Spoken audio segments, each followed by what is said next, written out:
से बुरी तरह डर गई थी और वहां से भागने की कोशिश कर रही थी। तभी एक लड़के ने उसे कमर से पकड़कर खींच लिया। उसकी इस हरकत से धैर्या उन लोगों को बुरी तरह से घूरने लगी। ये देखकर एक लड़के ने धैर्या के गाल पर जोरदार थप्पड़ मार दिया, जिससे धैर्या जमीन पर गिर गई। जमीन पर गिरते समय उसके दोनों हाथ अपने पेट पर आ गए थे, जैसे वह अपने बच्चे को बचा रही हो। तभी वहां किसी औरत की आवाज आई, स्टूपिड बॉयज, छोड़ो लड़की को। जब उन लोगों ने पीछे मुड़कर देखा तो वहां एक 50 साल की औरत खड़ी थी। ये देखकर एक लड़के ने हंसते हुए कहा, आंटी यहाँ से जाओ, यहाँ आपके काम का कुछ नहीं है। उस औरत ने आगे आते हुए कहा, अच्छा तो मैं भी जानना चाहूंगी तुम्हारे काम का क्या है। ये कहते हुए वह औरत उनके पास आ खड़ी हो गई। ग्रुप में से एक लड़का आगे बढ़ते हुए उस औरत पर हाथ उठाने ही वाला था कि तभी उस औरत ने जोरदार मुक्का उस लड़के के चेहरे पर मार दिया, जिससे वह जमीन पर गिर गया और उसके मुंह से खून निकलने लगा। बाकी लड़के यह देखकर बौखला गए और वह भी उस औरत के पास आने लगे। उस औरत ने एक एक करके सबको पछाड़ दिया। सभी लड़के जमीन पर पड़े दर्द से करहा रहे थे। वो औरत धैर्या के पास गई और उसने उसे जमीन से उठाते हुए कहा, तुम इतनी रात को यहाँ क्या कर रही थी? धैर्या ने नजरें उठाकर ऊपर देखा और रोते हुए कहा, मुझे नहीं पता कहाँ जाना है। इस शहर में मैं किसी को नहीं जानती। मेरा कोई नहीं है यहाँ। उस औरत को धैर्या की मासूम शक्ल देखकर उस पर दया आ गई थी। उसने उसे उठाते हुए कहा, अच्छा ठीक है, रो मत, मेरे साथ चलो। कहते हुए उसने धैर्या को खड़ा किया। अचानक से धैर्या के दिल में दर्द होने लगा और वह अपनी चेस्ट पर हाथ रखकर जोर जोर से सांसें लेने लगी। जैसे ही उस औरत ने उसकी हालत देखी, वह तुरंत उसे अपनी गाड़ी में बिठाकर हॉस्पिटल ले गई और फिर हॉस्पिटल में धैर्या का ट्रीटमेंट चल रहा था। इंदौर के एक 5 स्टार होटल में एक लड़का खिड़की के पास खड़ा था और अपने दिल पर हाथ रखकर खुद से कह रहा था, क्या तुम किसी तकलीफ में हो? तुम ठीक तो हो ना? उसका मन बहुत बेचैन हो रहा था। तभी उसने किसी को फोन किया और कहा, क्या वह तुम्हें मिली? सामने से आवाज आई, सॉरी बॉस, हमने बहुत कोशिश की पर हमें वह नहीं मिली। उस लड़के ने बिना बात किए फोन काट दिया और वापस आसमान को देखते हुए कहने लगा, मैं तुम्हें ढूंढ लूंगा। इधर हॉस्पिटल में 2 घंटे के बाद एक लड़की ऑपरेटिंग रूम से बाहर आई और उस औरत से कहा, मासी आप इसे कहाँ से लाए हो?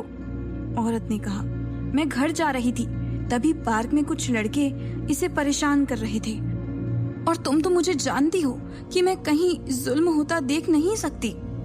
यह सुनकर वो लड़की हंसने लगी। फिर उसने कहा, हाँ, मैं अच्छे से जानती हूँ, आपको अपनी बॉक्सिंग दिखाने में बहुत मजा आता है। आप ठहरी प्रतिभा देवी, आपसे कौन पंगा लेगा?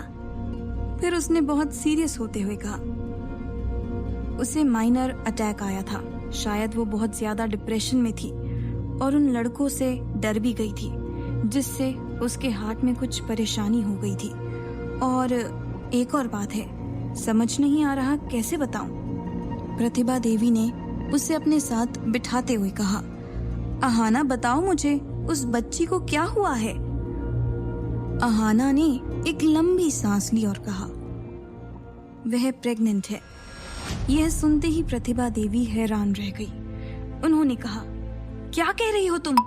छोटी सी बच्ची है वो, तुमने अच्छे से चेक नहीं किया होगा।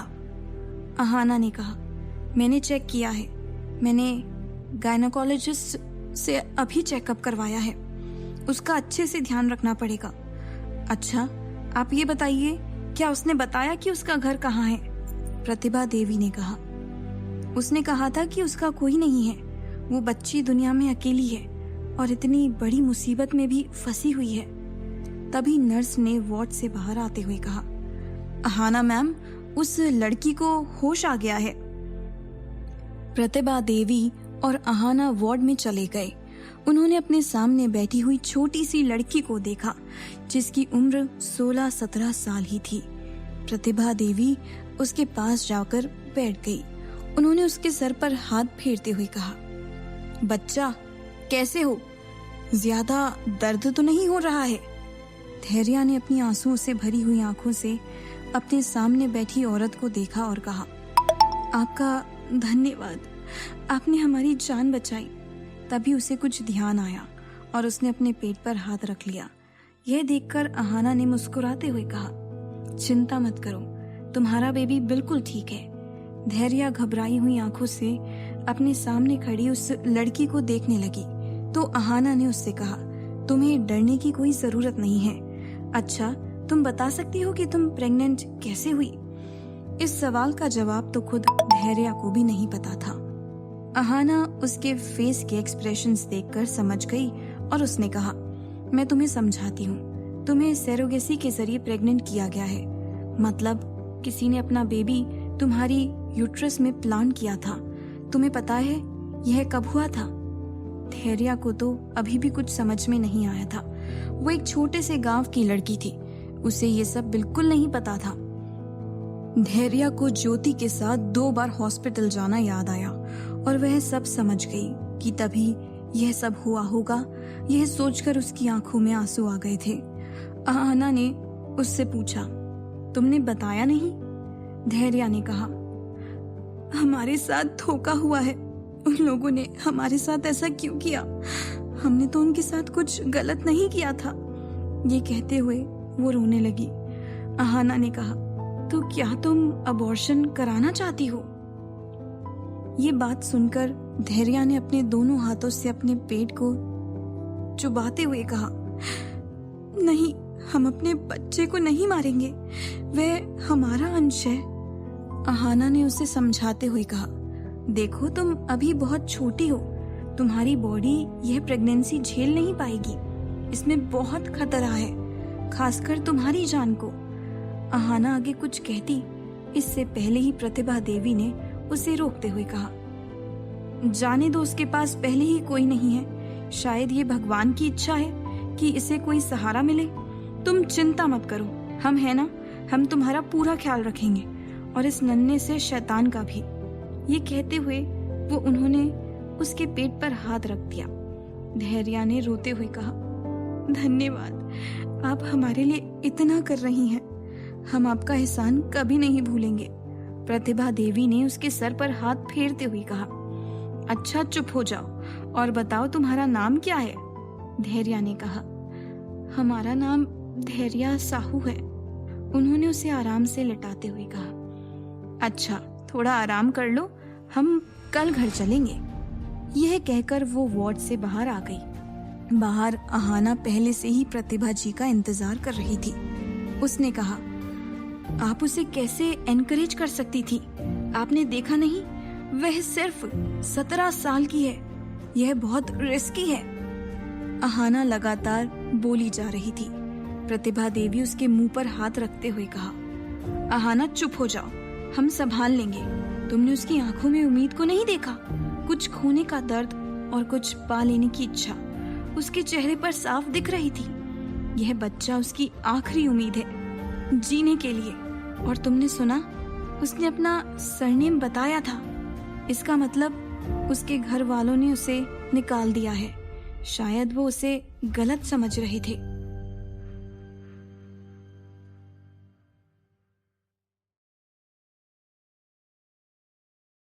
दूसरे दिन प्रतिभा देवी और अहाना धैर्य को अपने घर ले आए। उनका घर गांधी चौक के कीर्तन अपार्टमेंट के 2nd फ्लोर पर था। कॉलोनी ज्यादा बड़ी नहीं थी, पर साफ सुथरी और दिखने में अच्छी थी। धैर्या ने जब घर को अंदर से देखा तो उस घर में ज्यादा चमक नहीं थी। वह एक साधारण सा घर था जहां बांस की कई सारी सुंदर सुंदर चीजें बनाकर रखी गई थी। हालांकि यह एक 2 BHK अपार्टमेंट था। एक दीवार पर प्रतिभा देवी के परिवार की फोटो के साथ उनके बॉक्सिंग में जीते गए पुरस्कारों के भी फोटो लगी हुई थी। आहाना ने धैर्या को सोफे पर बिठाया और उसे पानी देते हुए कहा, मासी यहाँ अकेली रहती हैं, तुम उनके साथ रह सकती हो। उनका बेटा और बहू अमेरिका में रहते हैं। और हाँ सुनो, मैं तुमसे अभी भी कह रही हूँ कि तुम्हें अपनी सेहत का अच्छे से ख्याल रखना है। आहाना ने अपनी बात खत्म की ही थी कि अंदर से प्रतिभा देवी की आवाज आई, अब बस करो, कितना डराओगी उस बच्ची को? पहले ही बेचारी इतनी परेशान है और तुम उसे और परेशान कर रही हो। आहाना ने मुंह बनाकर प्रतिभा देवी को देखते हुए कहा, मासी आप तो इसके आते ही मुझे भूल गई। प्रतिभा देवी ने हंसते हुए उसकी बाजू पर मुक्का मारते हुए कहा, अच्छा मैं तुम्हें भूल गई हूँ? ठीक है, तो जाकर हमारे लिए खाना बनाओ, शायद उससे मुझे तुम्हारी याद आ जाए। आहाना उतरे हुए चेहरे के साथ किचन में चली गई।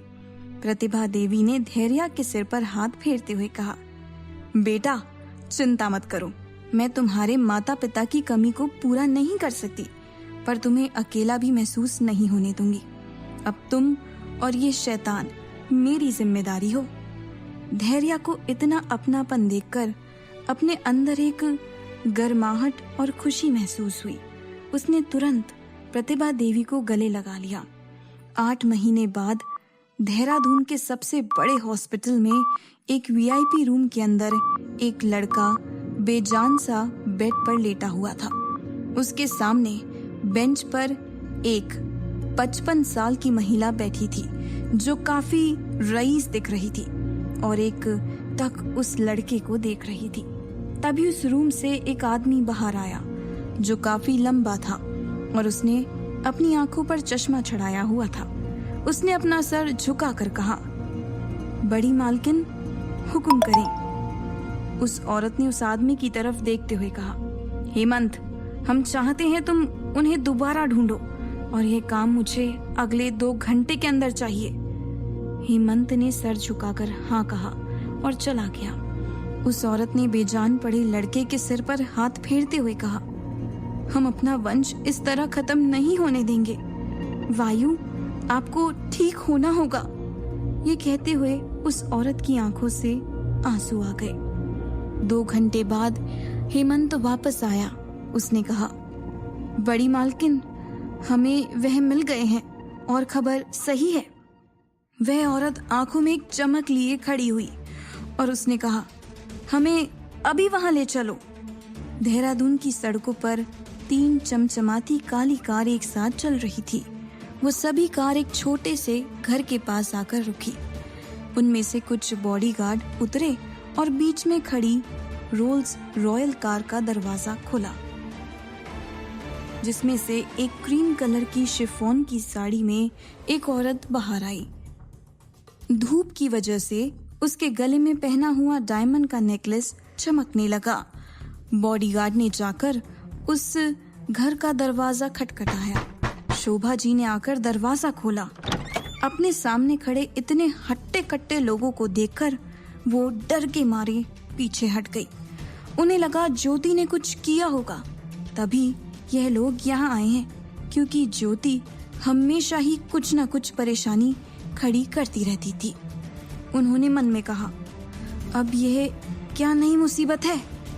तभी उन बॉडीगार्ड के बीच में से एक आवाज आई, हम आपसे बात करना चाहते हैं। शोभा ने उस तरफ देखा जहां से आवाज आई थी और अपने सामने एक अमीर औरत को देखकर उनकी आंखें लालच से टपकने लगी। उसने उन्हें अंदर बुलाया। वह औरत वहां जाकर सोफे पर बैठ गई। तब तक वनराज जी भी वहां आ गए थे और वह भी वो सब देखकर उतना ही हैरान थे जितना शोभा हुई थी।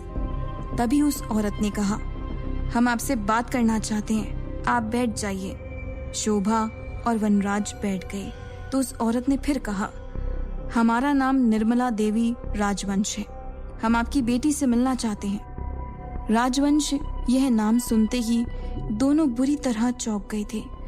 उन्हें समझ नहीं आ रहा था कि ज्योति ने राजवंशों से पंगा कैसे ले लिया।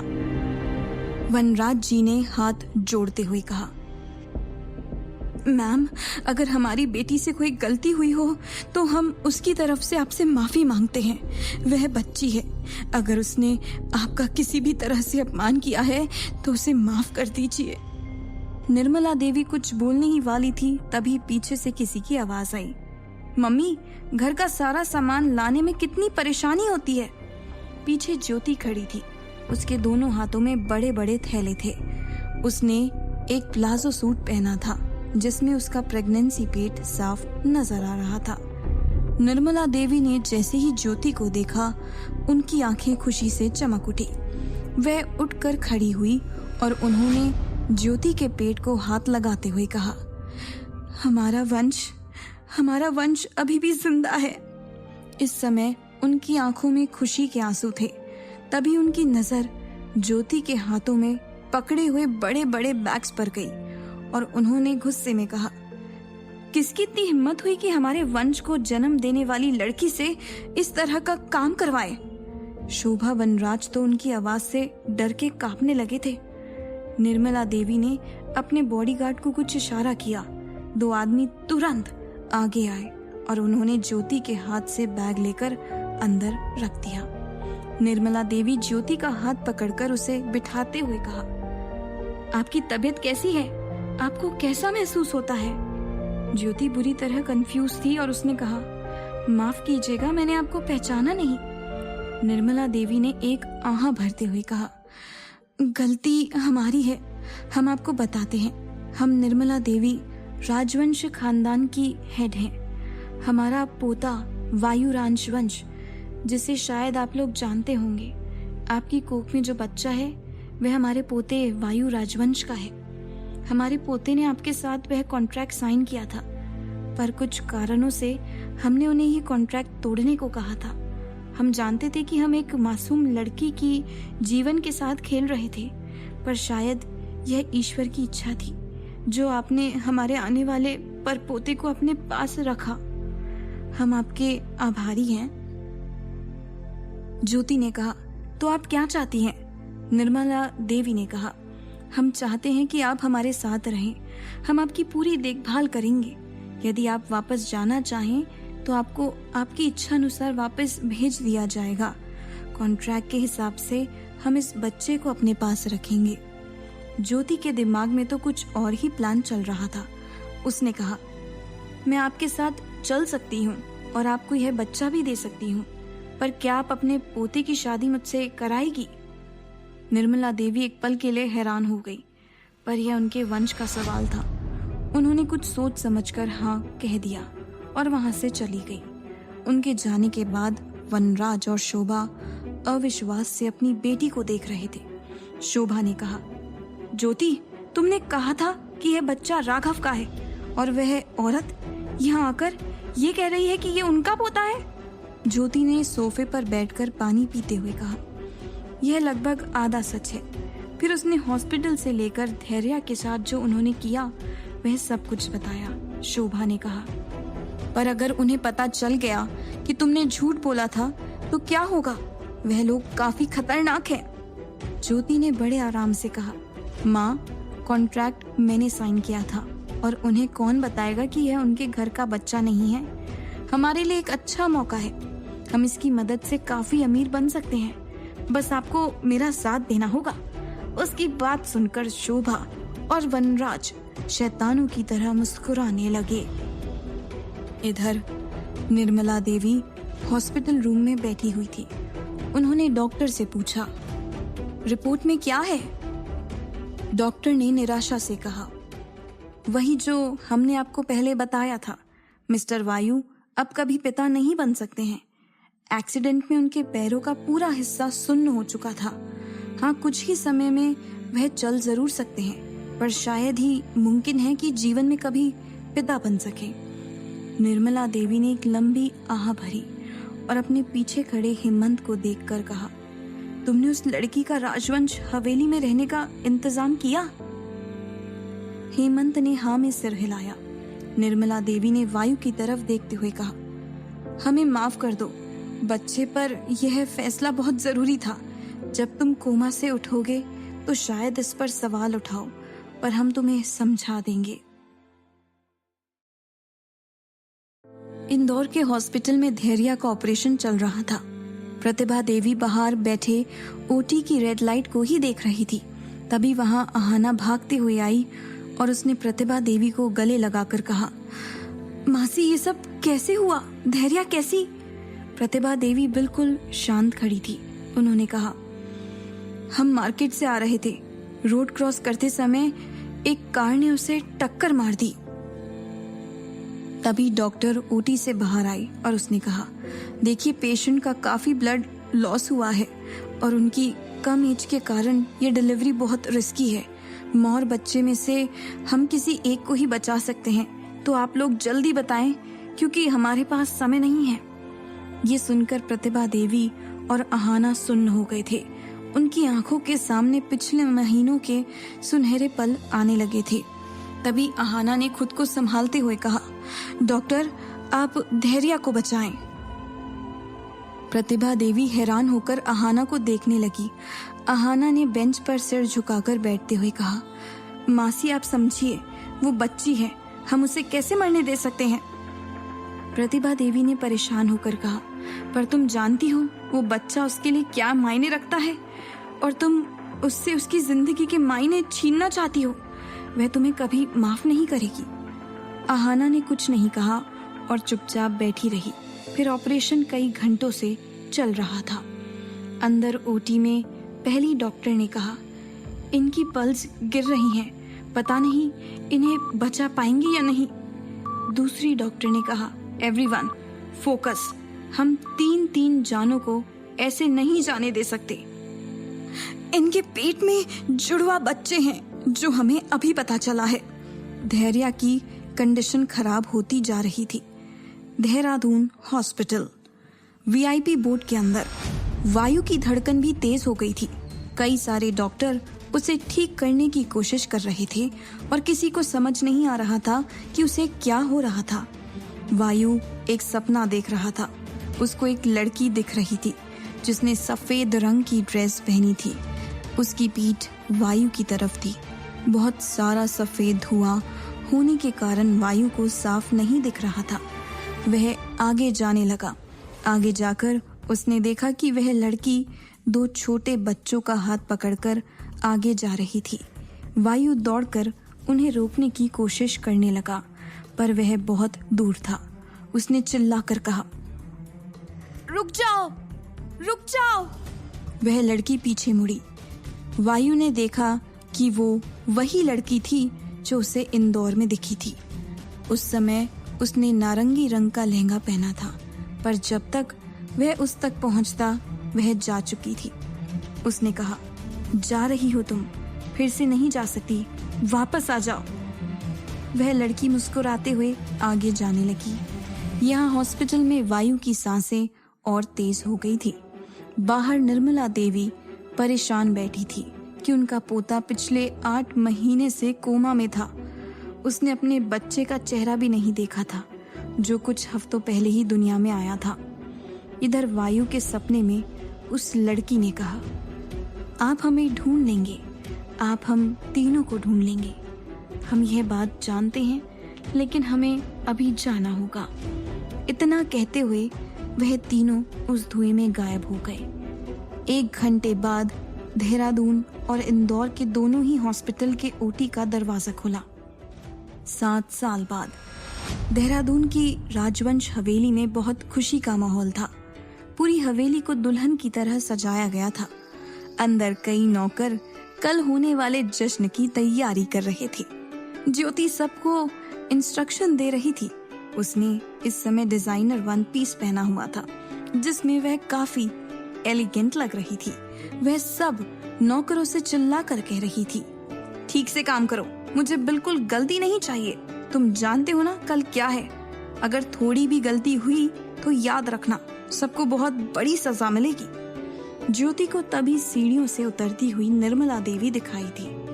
उसने मुस्कुराते हुए कहा, दादी साहब देखिए, सारी तैयारी हो गई है।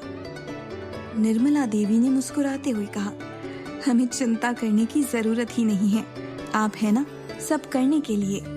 ज्योति ने मुस्कुराते हुए मन में कहा, हाँ, मैं हूँ ना, तुम्हारी सारी प्रॉपर्टी पर हुकूमत करने के लिए।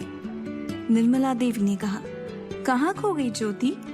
ज्योति ने कहा, कुछ नहीं दादी सा, बस यही सोच रही थी, क्या वह आएंगे? यह सुनते ही निर्मला देवी उदास हो गई।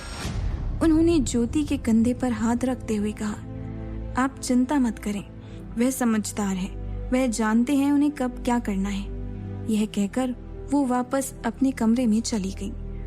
ज्योति मुंह बनाते हुए सीढ़ियों से तरफ देखने लगी। उसने खुद से कहा, देखना एक दिन ऐसा आएगा जब वो यहाँ आ ही नहीं पाएगा। इधर निर्मला देवी कमरे में एक बड़ी सी तस्वीर के सामने खड़ी थी, जिसमें एक 21 साल का जवान लड़का निर्मला देवी की कुर्सी के पास खड़ा था। उस तस्वीर को देखकर उनकी आंखों में आंसू आ गए। उन्होंने फोटो पर हाथ फेरते हुए कहा, कब तक नाराज रहेंगे अपनी दादी से? हमने जो किया आपकी भलाई के लिए किया। इन 7 सालों में आप बहुत कम ही घर आए हैं। क्या आपको हमारी याद नहीं आती? उस दिन जब से आप कोमा से उठे थे, तब से आपका व्यवहार पहले से भी और कठोर हो गया है। पर हम जानते हैं आप कल जरूर आएंगे, हमारे प्यारे पोते वायु। रात के 12 बजे इंदौर में एक छोटा सा घर अचानक से घर की लाइट ऑन हुई। एक लड़की जिसने पीले कलर का सूट पहना था, उसने जाकर दरवाजा खोला। दरवाजे के बाहर 2 औरतें खड़ी थी। वह दोनों चुपचाप अंदर आ गईं। अंदर दूसरे कमरे में कम लाइट थी। एक छोटे से बेड पर 2 छोटे छोटे बच्चे सो रहे थे। तीनों दबे पांव अंदर आई और बेड के साइड में खड़े होकर कहने लगी, 1 2 3 हैप्पी बर्थडे एंजल्स। फिर अचानक से कमरे की लाइट ऑन हो गई। बिस्तर पर 2 छोटी बच्चियां चौंक कर बैठ गई। उनकी बड़ी बड़ी नीली आंखें हैरानी से और बड़ी हो गई थी। दोनों ने ही ब्लू कलर का नाइट सूट पहना हुआ था। उनके लंबे बाल 2 छोटी छोटी चोटियों में बंधे थे। आधी नींद में वह दोनों काफी क्यूट लग रही थी। उन तीनों औरतों ने जल्दी से उन्हें गले लगा लिया। एक बच्ची ने कहा, अरे हमें सांस नहीं आ रही है, दूर हटो। तीनों औरतें हंसते हुए बैठ गई। दोनों लड़कियों में से एक लड़की बहुत प्यार से मुस्कुराते हुए तीनों को देख रही थी और दूसरी लड़की गुस्से से उन्हें घूर रही थी। दूसरी लड़की ने कहा, आप लोगों को पता है समय क्या हो रहा है? रात के 12 बज रहे हैं। इस समय लोग सोते हैं और आप यहाँ पर हंगामा कर रही हैं। तीनों जाइए यहाँ से और सो जाइए। वह तीनों औरतें जो इस समय काफी खुश दिख रही थी, उस छोटी बच्ची की डांट सुनकर सिर झुकाकर बैठ गई। उस छोटी बच्ची ने लंबी आह भरी और कहा, ठीक है, नाटक मत करिए। फिर उन पांचों ने ग्रुप हग किया।